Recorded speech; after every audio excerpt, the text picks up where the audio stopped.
Hello, everyone. It's Danielle and Dr. Vic here with the Energy Paradigm, offering a different lens and a new perspective for the way forward for humanity, creating our future with a high vibration energy of possibility to create good for all around the globe. We are all about energy, the universal language of humanity, something we all have within ourselves, that which does not have vocal cords, only feeling ones. You feel it in your body and you know it when you feel it. This is something you can't fake, and it always tells the truth, period. You just have to learn how to read it and to work with it, something everyone can. So let's become energy literate. So we have just started year 2021 and said goodbye to 2020. In numerology, this year is a number 5, a year of unearthing and clarifying, of cleaning house and of seeing through the muck. So what did you learn in 2020? What did you start in 2020 that was actually good for you and that you think you'll continue in 2021? As this was a year of possibility and personal breakthrough, consider what your possibility and breakthrough will be this year. Maybe you have New Year's resolutions or goals. Did you accomplish any of those from last year? Did 2020 teach you that life is about ticking off boxes or of accomplishing or having to reach 2020 with a major breakthrough? Or did you learn it's about being, how to be, how to exist when everything around you seems to be falling apart, and how to find your center, the core and essence of you? In all of the turmoil, did you remember to smell the roses along the way? Because life is about the journey and enjoying it and living it and being life. So how can we be that when everything is turned around and feels so divided? I'll tell you a key. The way out is in, to go in within yourself. So today we're going to talk to you about the field, how you show up for life. So we're going to start by taking your pulse. Where are you along your journey? How do you feel? Is there joy? Is there peace? Is there ease? Is there clarity and certainty? Do you have the energy to get going? Do you have the energy to show up for your loved ones, for your family, for work, and most importantly, for yourself? Can you be present in the moment? Totally here, centered and present, focused yet relaxed and at ease? Can you find good around you? And are you willing to create good for others and the environment around yourself?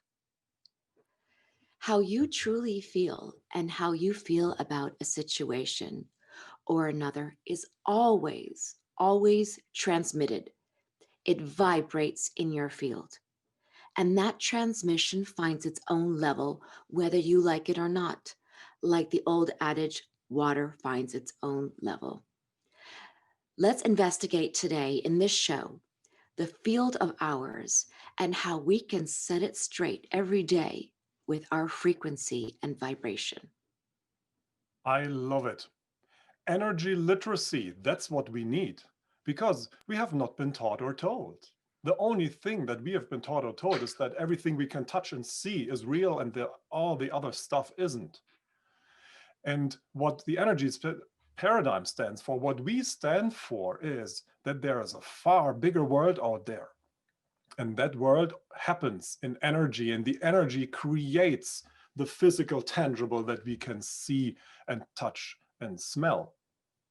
So let's talk about the first component that you need to know in order to become energy literate.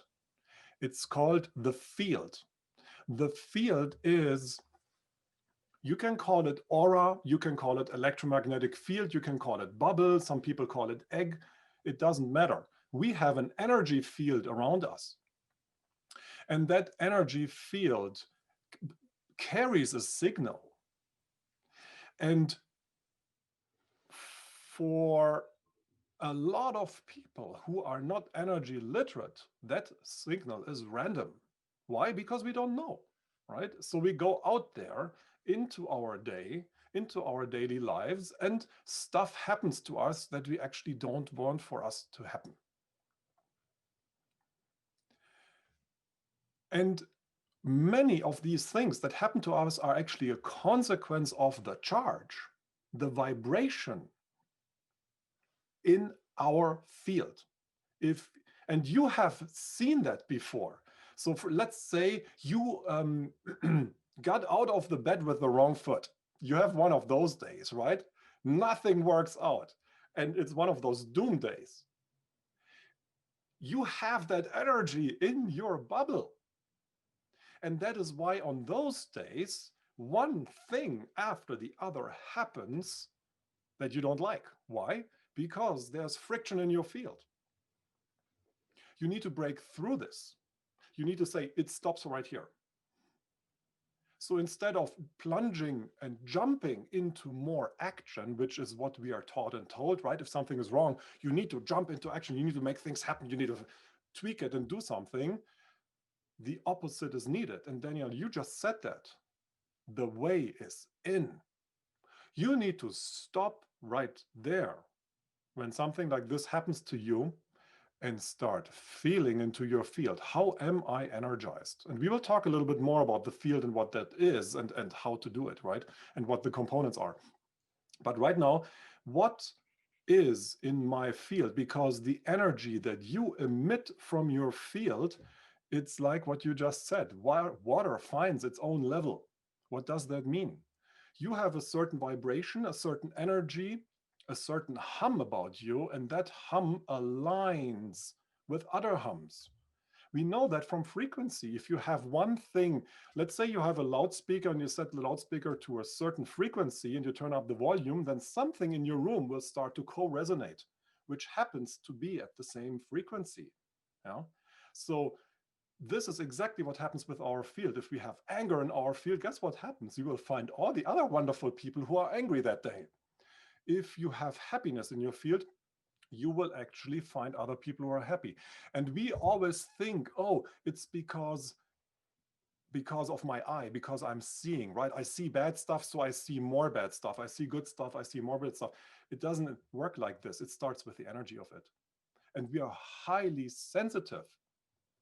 And that's calling and training to the energy. Thank you. That you match the energy that's present.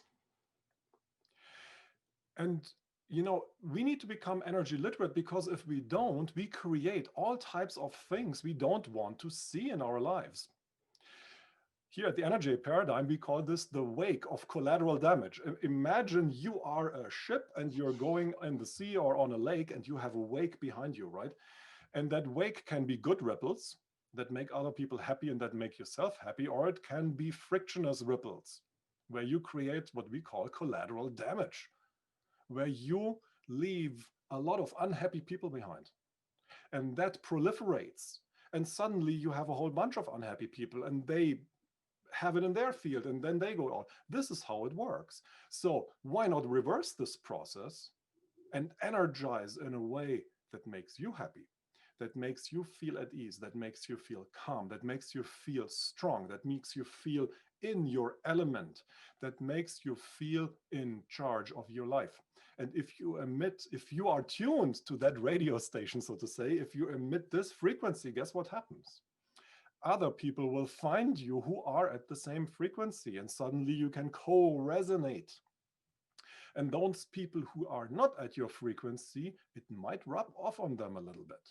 So like this, one apple can spoil the whole basket, meaning one employee can spoil the whole team, one family member can spoil the whole family, but one family member can uplift the whole family. One team member can uplift the whole team. And it takes one strong and very well energized leader to turn around an entire company. And it takes a very strong, energized leader to turn around an entire country, if you want, and humanity. And this is what we're after with the energy paradigm. So what's in your field, and what can you do to charge?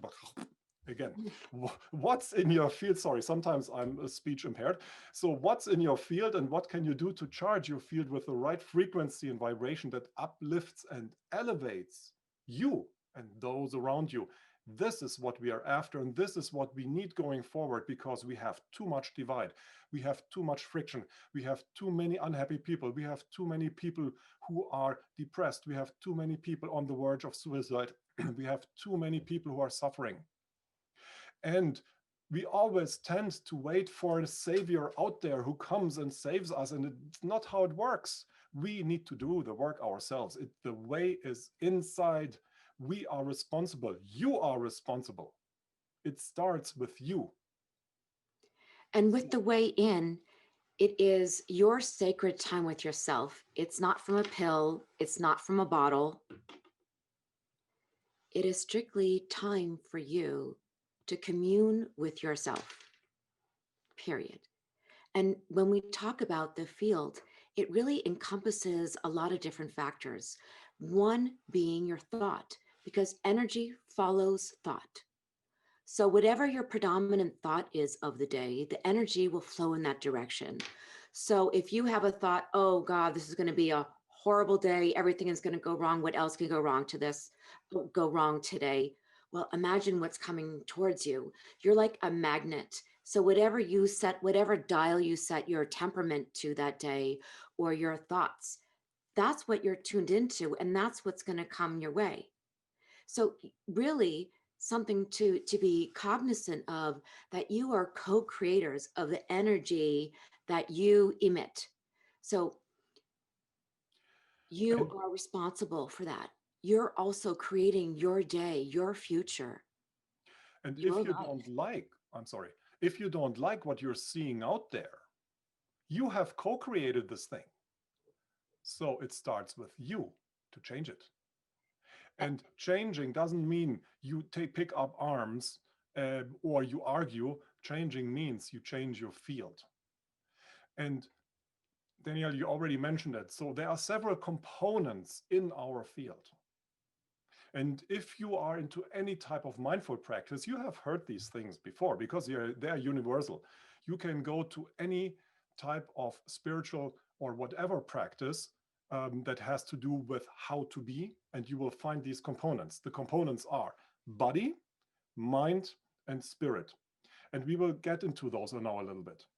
Why the body?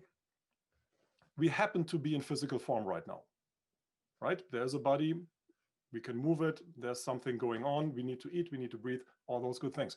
Now, the body has a big impact onto how we are energized, on our vibration, on our frequency. How is that?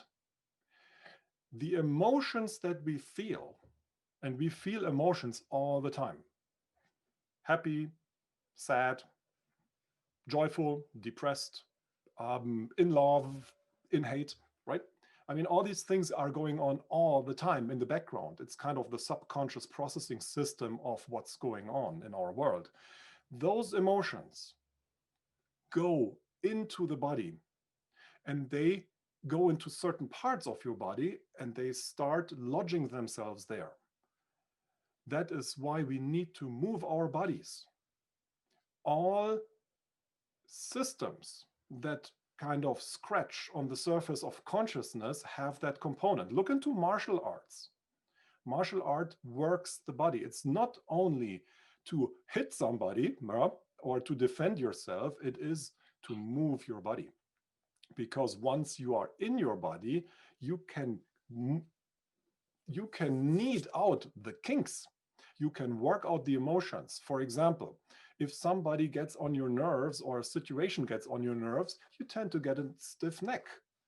Somebody or something is becoming a pain in your neck. If you repeat this often enough, you will start feeling pain here because something that is unease becomes dis-ease. That's how it works in our body, right? If you have a lot of headaches, then you need to investigate what is rubbing you the wrong way. If you get a lot of stomach things that have to do with anxiety, digestive, often is lodged into is lodged into anxiety, breathing too. So a lot of the symptoms where we have been taught and told to pop a pill, right, to get rid of it, is actually treating a symptom. It's not treating the root cause. You need to move your body, and you need to energize your body in a certain way so it feels at ease. And one of the reasons why we say move the body is because, as Caroline May says, your biology is your biography. And everything that you think, everything that's happened in your life leaves a copy in your body and it leaves an imprint. So in order to release it, you also need to erase it from the body, and it's moving it. Whether you go hiking, whether you do yoga, breathing, it needs action because we can't just be, we also have to move. It requires a tandem process for you to move the body. Because even if, for instance, even if we go to therapy and discuss something, there's a copy still in the body. Or sometimes people go to yoga class and they don't know why they're furious at yoga class or just burst into tears because maybe something has been dormant or hidden, repressed, that they haven't dealt with or didn't want to deal with until the body starts moving and they think, oh my goodness, I understand what made me so upset or what made me so sad, which is an invitation for you once more to address it and just get rid of it for good. Eastern philosophy and Eastern medicine has been looking into exactly these phenomena for thousands of years. I mean, if you go into Ayurvedic, into traditional Chinese, they claim it's between 5 and 10,000 years. It has been known that emotions can fester in the body, and they look into the elements, what is going on in your body, and they're trying to dislodge things. They're not treating a symptom, they're treating the root cause. That is where we need to go. So next time, for example, our heart can literally break. When your heart is broken, you get some type of heart disease, and then it becomes a disease, and then it becomes a heart failure or something like this. But those things are preventable. All chronic type diseases and all autoimmune type diseases have, or most of them have, their origin in a misalignment of energy within us. So that is the body part. And we need to be very, very mindful what we do with our body. The body needs to move. We are not made for sitting. So right now, what we're doing here is actually not good for us. We should be moving all over, right? So movement is imperative for our bodies. Look at our ancestors. They all walked the land, right? And hunters, gatherers, until we became settlers, and then we started sitting. So movement is paramount. Then the next thing our body needs in order to be energized, well energized, is we need clean air. We need sunshine. We need clean water. We need clean food. Those are the ingredients for a healthy body. That's the body part. Let's go to the mind part. The mind is a very funny thing. If unchecked, your mind can go completely bonkers. Because the mind has one primordial function, and the function is to protect you, the physical form of you, to protect your body. What does the mind do then? The mind constantly is on the lookout for, is this a threat or is this not a threat? do I need to switch the body into fight or flight mode, or can I actually be here for a while? That is what the mind does. In every single situation throughout the day, the mind is preoccupied with what is the threat, where is the threat. And from a from an evolutionary standpoint, it makes sense because we need to make sure that we don't get eaten by a tiger. But nowadays, we need to make sure that we don't get run over by a bus, or that we don't fall asleep at the wheel, or that we don't use a nail gun to nail our hand to a 2x4, which what a friend of mine did a couple of years ago. And so to avoid accidents and to avoid suffering in the physical form, our mind is very helpful. However, when you are in this constant discerning and in this pre-stages of fight and flight, or in the fight or flight, your mind does something very interesting. It shuts down. It sends all the decision making into your body. You gotta run. You cannot make decisions when you are stressed. You cannot make decisions when you are in fight or flight. That is why it is so important for any type of fighter to stay calm during a fight, because otherwise you cannot make good decisions. You make really stupid decisions.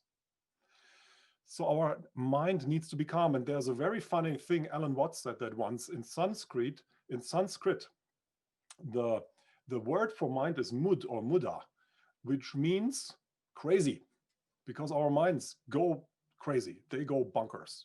There's this constant chatter in the background, evaluating, judging, going here, going there, which prevents us from being here in the moment, attentive, focused, listening.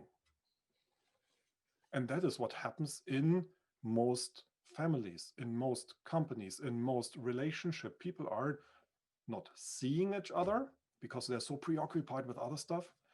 They don't see the essence of the person they're talking to. They don't even see their own essence. The second thing, we're not listening to each other because we're always listening to ourselves. Once we speak, and then when the other person speaks, we are thinking about our next sentence. We miss half of the message. And the third thing is we don't even talk to each other, right? Because it's almost like two monologues that miss each other when we talk to each other. That is what happens if our mind is not checked. Third part. Oh, yeah, go ahead. There's a beautiful quote from Ram Dass, one of my favorite teachers, and who I think I am affects how I see you. And that pertains to the lens which we have for individuals and what we have for ourselves. Through what lens are we looking at the other person, being present to say, I hear you, I see you, and giving them the space just to be? Because there's many strokes for different folks, as they say. One solution doesn't fit everybody. So through which lens, not am I judging you? Because judgment of anybody is actually self-judgment. So it doesn't benefit anybody by judging, but just giving them the space. Yeah. And you give the space by seeing the person, the essence, by listening to each other, and by talking to each other, by relating. And this is one of the big topics that we are going to get after as we go on with our shows here, because today we look into the field and how you're charged. The next show is going to be the call. It's going to be how do you step up. Today is how do you show up for life. The next show is going to be how do you step up. Now, the third part we talked about the body, we talked about the mind. The third part that needs to be in sync, in line. We call it spirit. You can call it soul. You can call it your higher self. This is the part where you tap into something that is greater than you. And it's very, very difficult to explain what happens when you tap in, when you tune in. It's like you're turned on to something different. Once you start doing this, things that were very important to you are not that important anymore, and other stuff is getting much more important, like looking at the energy of yourself and of others. If you do not tap in, you are hollow, and you can see it in people's eyes. When the eyes are empty, we are too much trapped in the physical. We don't even understand the energetics of it. We are not energized right. And people then focus completely on the physicality of life and of other people instead of the inside. And we know that the physicality of it is a trap. Look at people in general. You get something and you're happy about it until you had it for a couple of days, and then you're not happy about it anymore because it has become normal. So then comes the next thing and the next thing and the next thing. And we have this inner craving. Something needs to be filled, and we are taught and told by society, by our parents, by companies, that we need to fill it with stuff. But no stuff is potent enough to quench our thirst. And you can see that with people who get more and more and more and more things, and they're still not happy. Why is that?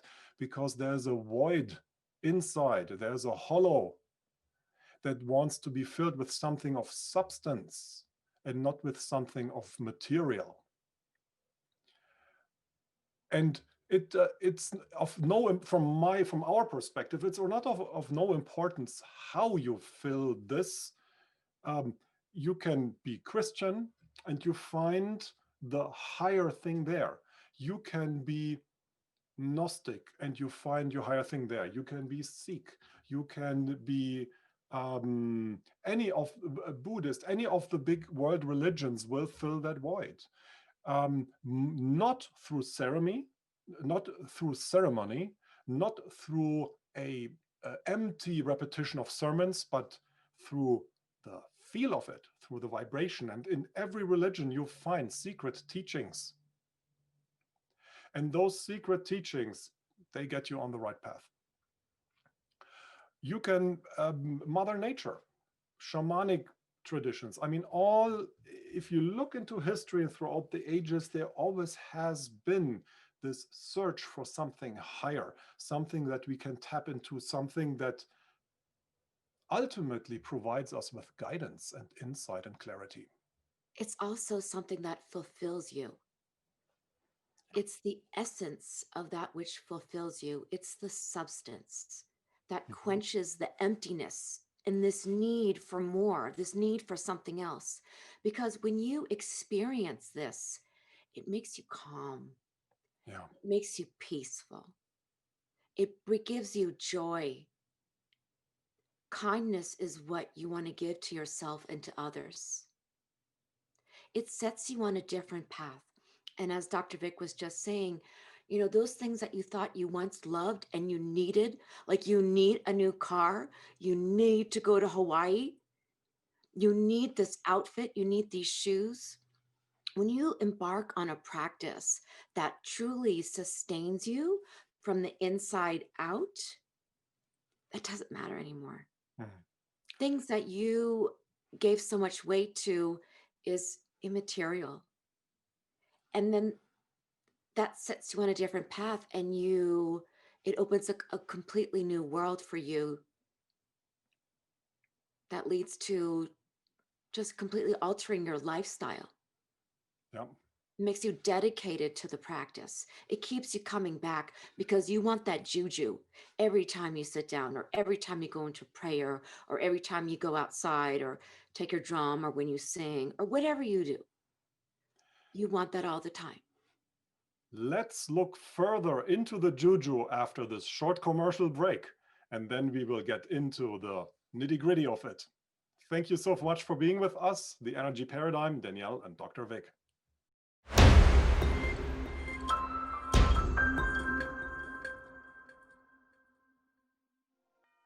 Welcome back, everybody, to The Energy Paradigm with Danielle and Dr. Vic. With Danielle and Dr. Vic. We need to change it in our intro because right now it only says Dr. Vic. So one to-do list task and goal for the year 2021. We just talked about the field. Today is all about the field, how we charge, what we carry out there, at what frequency we are vibrating, and how that creates the world that we are experiencing. Three components to it: body, mind, and spirit. We talked about them so far. So the question is now, what can you do to set your field? Because I've got good news for you. You are the co-creator of your own vibration. And it works through: how do you charge your body? Do you move your body every day? Do you take the staircase instead of the elevator? Do you have a workout routine? Do you have a yoga routine? Do you do martial arts? Do you go for walks? You need to work the body, because it moves out all the emotions that tend to lodge in the shoulders, in the arms, in the legs, in the stomach, everywhere. This needs to be worked out. And sometimes it burns when you do that. And that's actually a good sign, because that means the emotion is coming out. And as Danielle said before, when you're sitting in a yoga class and you start crying, that is grief coming out of your body. It's fantastic. That's a Go good thing. on and cry some more. So that's the body. And offer your body sunlight, clean air, good water, clean food. That's what the body needs in order to be energized. To match that, you need to calm your mind. How do you calm your mind? Quiet time is so important. Nowadays, we are so immersed in noise. Noise from the street, noise from the computer, noise from the telephone, noise from the fax machine or the printer, noise from the music that we are playing. There's almost no quiet time anymore. But in 2020, since a lot of people were at home, a lot of people found pulled and interested in learning something like meditation. So classes for meditation classes have risen exorbitantly. So there is a need for individuals to find that peace, that ease within themselves. Calm mind in a calm Oh. body. That's how it works. And once you are calm, and how can you figure out if you're calm? Count your breaths. Deep belly breaths, Buddha belly. Try to go to maybe 6 breaths per minute.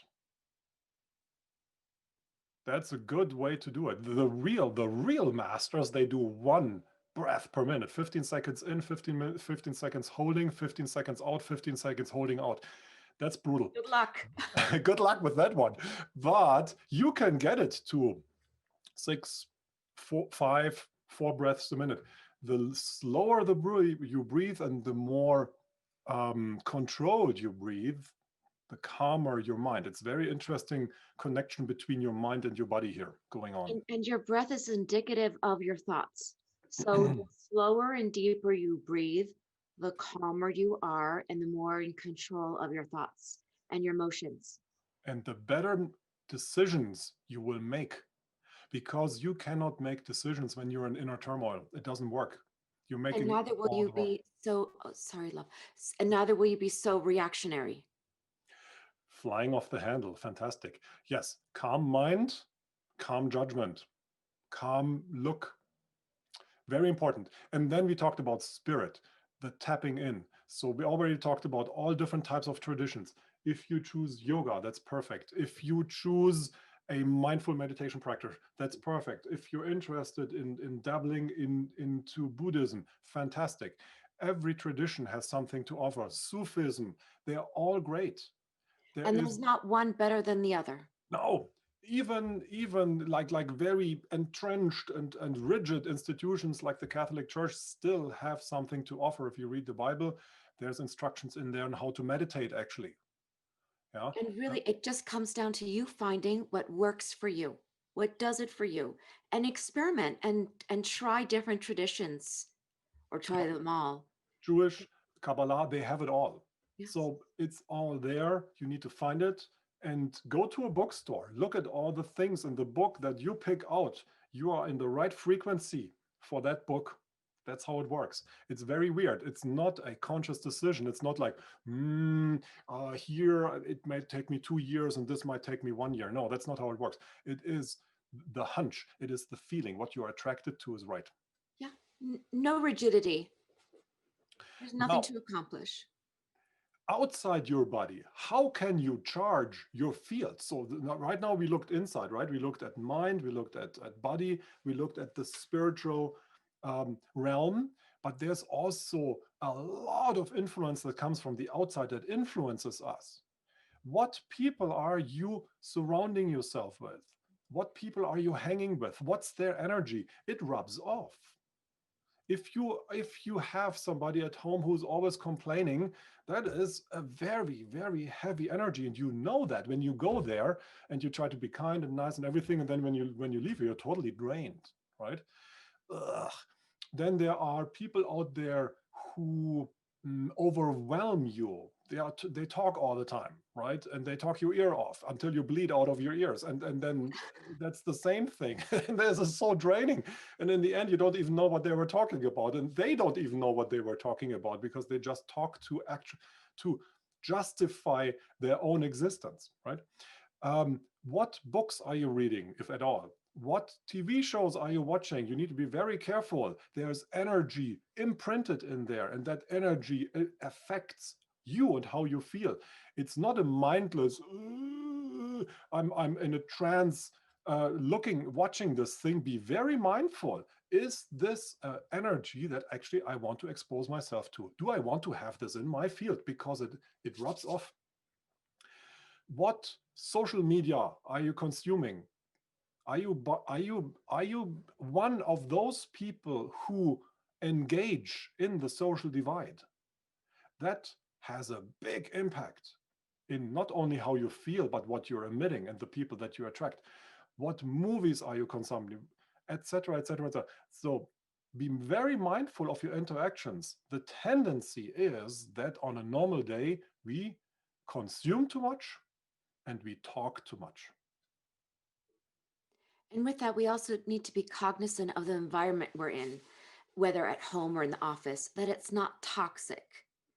And a toxic environment is one that's rigid, it's critical, it's punishing, something is wrong with you. Mhm. That is the signs that, for anybody, that's not a healthy atmosphere or environment to be in to make any progress or to allow any spaciousness or freedom or permission to just be as you are, which Yeah. is what we're after here in the energy paradigm, the freedom to be and express just how you are. And with that, you are in the driver's seat. You are the leader of your life. It's your responsibility and your authority how you want to charge. And that is good news because, like this, you're not exposed. You're not a victim. You're not exposed to anything that's happening to you because you can very deliberately choose what you want to let in and how you want to energize every single day. And it is like brushing teeth. You need to do it. If you don't do it every single day, it it falls back into creating random, and we don't want random in our lives. There's enough turmoil out there. So your life, you are in charge for your life, nobody else. It cannot be delegated. There's not a pill you can pop to take care of this. It takes dedication and work. And it is the most precious thing you can do with your life. Another factor to consider is the intention we have, the intent and the motivation why we want to do this, Mhm. why you feel it's time to start a practice. Because that runs the whole show, your intention, and that you stay true to that intention, because that will carry you in days where you don't want to get up and meditate at 4 o'clock in the morning, or you don't want to go to Qigong or Tai Chi class or yoga class. Yep. That will carry you because you become committed to that end result, to that feeling. How you charge is your responsibility. And you are one little thread in this global matrix. And your charge, your vibration, your frequency ripples out and influences the rest of the big web. So what do you want to resonate at? What is it? It impacts everything around you and your world. Now, let's talk a little bit about signs and nudges, because we all have a ton of signs and nudges in our lives that every day try to edge us a little bit closer to being charged right. The first thing that we want to talk about is repeating pattern. How do we repeat pattern? And maybe you want to take it away, Danielle. These patterns in our life that keep coming up, and normally we are unconscious about them. We go into autopilot. This is the way it's always been done. We do it like this here. You are raised in this fashion until one day you think, what on earth am I doing? I don't like this. This doesn't serve me. And then when you become aware of that, the awareness, then you have the ability to change it. And, just for the sake of this talking about the signs in our energy, what's really for you and suits you will not lower your vibration. And that is a way you'll know, and a good way to be cognizant of the signs that come your way. Lowering your vibration will make you feel down, bad, angry. Let that be an invitation for you to watch the signs and determine the signs that come your way, what it does to you. You can even feel it in your body. A situation that doesn't feel right, you tend to shrug, pull in your head, pull up your shoulders. It's something that it's just not sitting right. In a situation that feels good, it's opening up, it's expanding. The other one is contracting, right? If something ain't right, it is contracting. It feels dense, it feels tense. And the breathing becomes shallow, and it becomes in the upper chest, not in the lower belly, which leads to better breathing and a calmer countenance. There you go. And now, when we talk about repeating pattern, there's one thing that I think most of us have experienced, and that is we have been in a relationship, and that relationship broke up for whatever reasons, and we go into the next relationship and there's the same person again, right? We are repeating the same story You all over again. again. It's you, oh God, you again. Yeah, goodness. How could I? Hell no. You can see that. And in work, you just got rid, quote unquote, of the unpleasant colleague, and then the next one steps in and fills exactly that void and is unpleasant again. That is an energetic pattern that has not been resolved. And that's a nudge for you to look into your own energies. So where is there something within me that is not resolved, that I have not worked out? There's a kink somewhere in the tablecloth that in my, that I need to get out with the iron. And what hasn't been expressed, and what part of you has put a lid on what actually needs to be expressed or done. Yeah. Then another big sign and another nudge is when you experience friction with the person that rubs you the wrong way, right? In some traditions, they're called wonderful teachers because they push your buttons until you explode. Yeah. But that means there's something within you that can be pushed out of balance. So you're in your field and somebody comes and it's pushing you out of your inner harmony. It's pushing you out of your inner balance. It's pushing you out of your calm, and you become not calm. So that means there's more work to do. Something is in there that needs attention. And the question is what? Because otherwise it will become a new pattern and it will repeat itself. Life is funny. It sends us these teachers, it sends us these situations so we can learn. This is all one big learning experience. You can actually look at it as one big experiment. Can we learn or can we not learn? Yeah. And what do I have to learn today? Let's see. Who is unpleasant to me and what can I find in myself, right? This is how it works.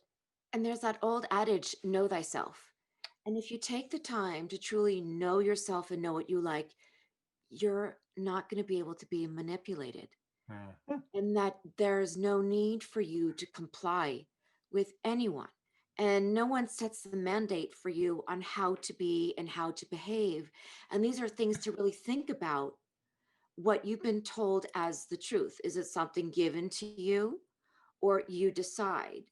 Mhm. And let this serve as an invitation for you to do the self exploration needed to figure that out on your terms, just for you. So what is on your billboard? Because what you have in your field is like a big billboard. What's the signal?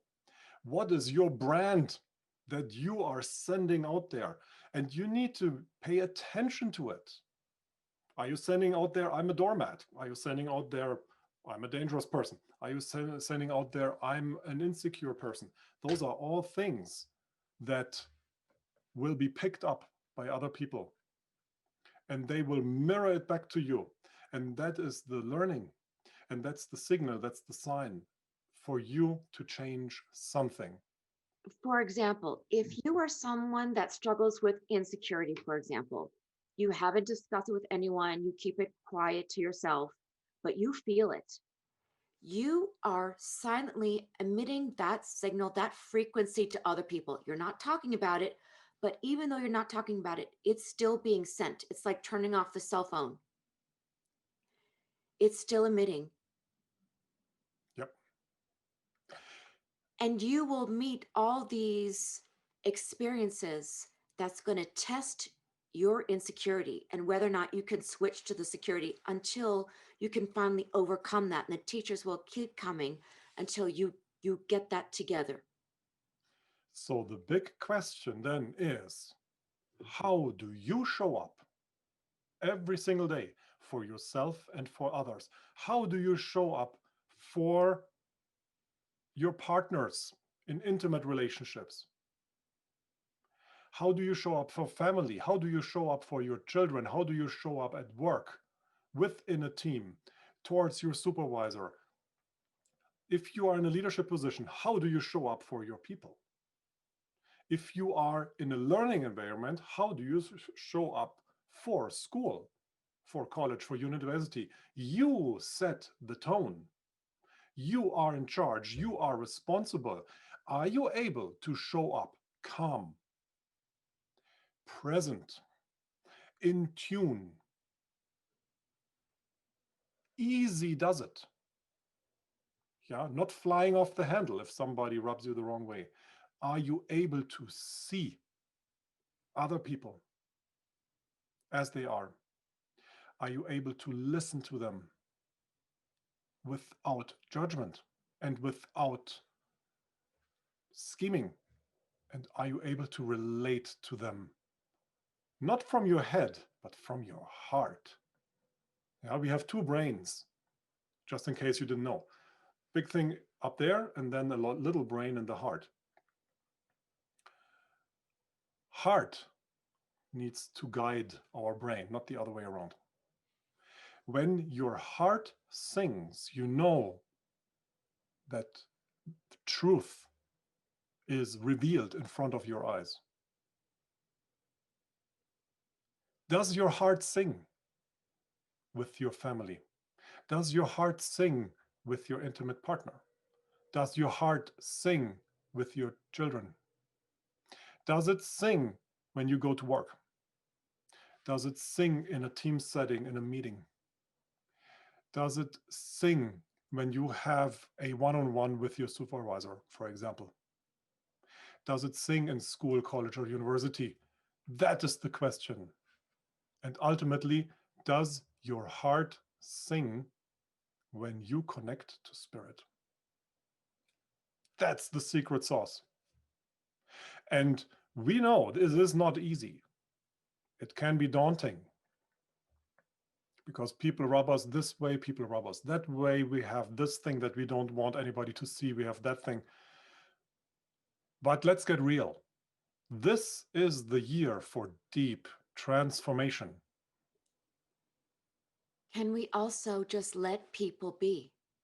Can we give our children, our partners, and everybody else space to be and not judge them, or tell them how to be.